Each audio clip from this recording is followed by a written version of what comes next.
안녕하세요. 김성겸 목사입니다. 산돌 성경 읽기에 오신 여러분 환영합니다. 오늘은 시편 66편에서 70편까지의 내용 살펴보겠습니다. 시편 66편은 하나님이 베푸신 구원에 감사하는 시편입니다. 1절에서 4절은 온 땅에게 하나님을 찬송하라는 초대이고요. 5절에서 7절은 하나님이 이루신 구원을 증거하고 있습니다. 특히 6절에 바다를 육지되게 하고 강을 걸어서 건넜다는 내용은 출애굽 시대 홍해를 건너고 가나안 땅에 들어갈 때 요단강을 건넜던 역사를 생각나게 합니다. 그 다음 8절 9절은 다시 온 세상 사람들에게 하나님을 찬양하라고 권면하고 있습니다. 10절에서 12절은 하나님이 지금까지 믿음의 공동체를 어떻게 인도하셨는지 회고하는 내용인데요. 특히 이스라엘의 광야 40년을 생각나게 하는 내용입니다. 13절에서 15절은 하나님께 반드시 예배를 드리겠다는 다짐이고요. 16절에서 20절은 하나님을 경외하는 이들을 초대하면서 하나님이 기도를 응답하셨다고 증거하며 찬양하는 대목입니다. 몇 가지 더 설명을 드리자면 우선 5절에서 7절 사이의 내용을 보듯이 이스라엘 백성 개인이나 공동체가 하나님이 베푸신 은혜를 기념할 때는 개별적인 하나님의 도우심보다는 근본적으로 이스라엘을 이집트 노예살이에서 구원하신 하나님의 은혜를 기린다는 점이 중요합니다. 어떤 상황에서든 성도가 하나님을 기뻐하며 감사할 수 있는 근거는 예수 그리스도께서 이루신 십자가 구원입니다. 그리고 10절에 시험하다, 단련하다는 모두 금속을 재련한다는 의미로 주로 사용되는 단어들입니다. 금속의 재질이 어떤지 시험하고 더 순도 높은 금속으로 재련되는 과정을 각각 의미합니다.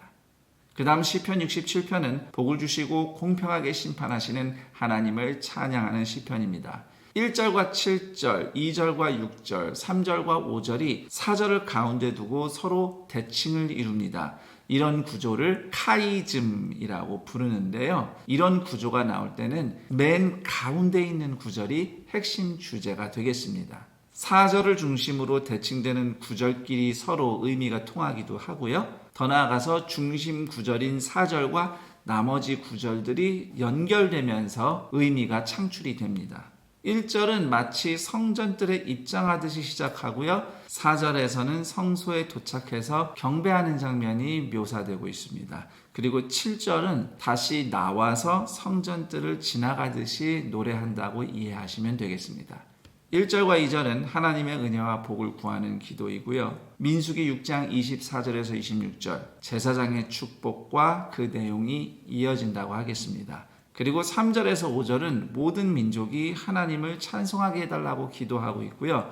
6절, 7절은 하나님의 복을 구하며 땅끝 주민들도 하나님을 경외하기를 원한다는 기도입니다.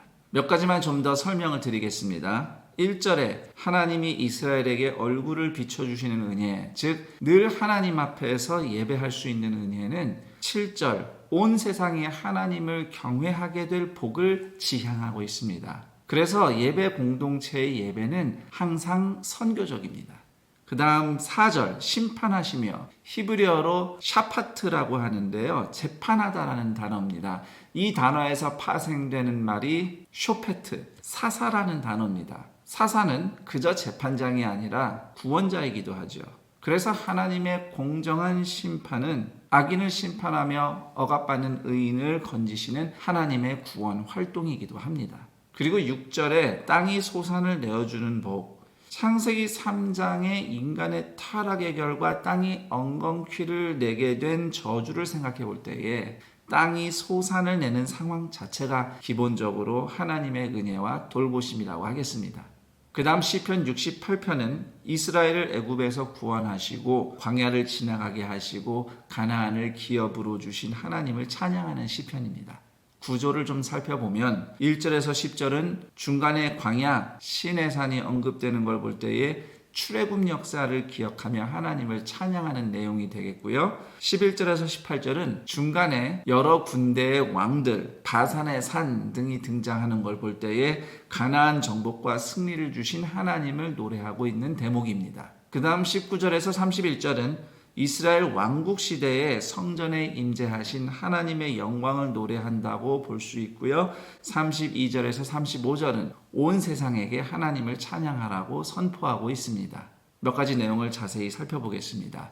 4절, 하늘을 타고 광야에 행하시더니, 광야에서 구름 기둥으로 임재하시고 이스라엘과 동행하시던 하나님을 묘사하는 표현입니다. 그리고 6절에 형통하게라는 말은 히브리어로 카셰르라는 단어인데 행복한이라는 의미도 됩니다. 같은 철자로 다른 뜻이 알맞은, 적당한이라는 의미의 코셰르라는 단어가 있습니다. 이 두 단어를 연결해서 생각해 보면 하나님 보시기에 코셰르, 알맞고 적당한 삶이 카셰르, 행복하고 형통한 삶이다. 이렇게 말할 수 있겠습니다. 그 다음 18절에 주께서 높은 곳으로 오르시며 사로잡은 자들을 취하시고, 이 구절이 신약성경 에베소서 4장 8절에서 예수님의 부활을 설명하는 바울의 말씀 중에 인용이 되어 있습니다. 그 다음 19절에 우리의 짐을 지시는 주님, 이 대목에서 마태복음 11장 28절에 수고하고 무거운 짐진 자들아 다 내게로 오라, 내가 너희를 쉬게 하리라, 이렇게 말씀하신 예수님을 생각하게 됩니다. 그리고 33절에 옛적 하늘들의 하늘을 타신 자, 영원 전부터 계셔서 온 천상 보좌에 앉으신 분이라는 뜻입니다. 시편 69편은 원수들에게 억울하게 고통받는 의인의 기도가 되겠습니다. 1절에서 4절은 깊은 물에 빠진 것처럼 원수에게 둘러싸인 자신을 구원해달라는 기도입니다. 5절에서 6절은 자신의 우매함과 죄를 고백하며 자신의 고난 때문에 다른 의인이 수치와 비방을 받지 않게 해달라고 기도하는 내용이고요. 7절에서 12절은 하나님을 위하여 일하다 심지어 가족들에게까지 버림받은 처지를 하소연하고 있습니다. 13절에서 18절은 환난에 빠진 사람을 구원하시는 하나님의 성품, 즉 인자와 긍휼을 근거로 하나님이 응답하시기를 기도하고 있고요. 19절에서 21절은 대적자들에게 자신이 어떤 고통을 당했는지 하나님은 다 아시지 않습니까? 하소연하고 있습니다. 22절에서 29절은 원수들을 이렇게 저렇게 심판해달라고 호소하는 내용과 가난하고 슬픈 나를 구원해달라는 간청이고요. 30절에서 36절은 하나님께 올리는 마무리 찬송과 감사가 되겠습니다. 몇 가지 내용을 좀 더 살펴보겠습니다. 우선 1절, 2절에 자신의 처지를 깊은 물에 빠진 상태로 묘사하는 부분이 요나서 2장 32절에 물고기 뱃속에 요나가 하나님께 간구하는 내용을 연상시킵니다. 그리고 7절에서 12절에 묘사된 고난, 예수님이 받으신 고난을 떠올리게 하죠. 특히 9절, 주의 집을 위하는 열성이 나를 삼키고, 이 구체적인 구절은 요한복음 2장 17절에서 성전을 정화시키신 예수님을 향한 예언으로 인용되고 있습니다. 그리고 30절 이하는 앞에 하소연하고 불평하고 호소하던 지금까지의 내용과는 달리 갑자기 찬송과 감사로 넘어가는데요. 이 시편의 기도자가 전반적으로 감정이 널뛰기를 하는 것처럼 느껴지긴 합니다. 그만큼 인간의 괴로운 마음에 충실한 기도 시편이라고 하겠습니다. 그리고 시편 70편은 69편과 마찬가지로 억울한 고난에서 속히 나를 구해달라는 탄원입니다. 제목이 기념식의 인도자를 따라 부르는 노래라고 되어 있는데 38편에서도 같은 제목이 등장해요. 속죄를 구하는 분향 제사를 의미하는 단어가 여기에 쓰여 있죠. 결국 도와달라는 탄원을 속죄 제사의 형식으로 올리는 시편이라고 보면 되겠습니다. 원수를 하나님께 고발할 때에 동시에 자기 자신을 돌아보며 하나님께 용서와 은혜를 구하는 시편이 되겠습니다. 그리고 이 시편은 시편 40편 13절에서 17절까지의 내용과 거의 동일합니다. 70편이 약간 더 축약되었거나 단어 몇 개가 다른 표현으로 바뀐 형태입니다. 1절은 탄원이고요. 2절, 3절은 현재 자신이 겪고 있는 고통을 호소하는 내용입니다. 5절을 참고할 때에 경제적으로 괴롭힘 당하는 상황인 것 같습니다.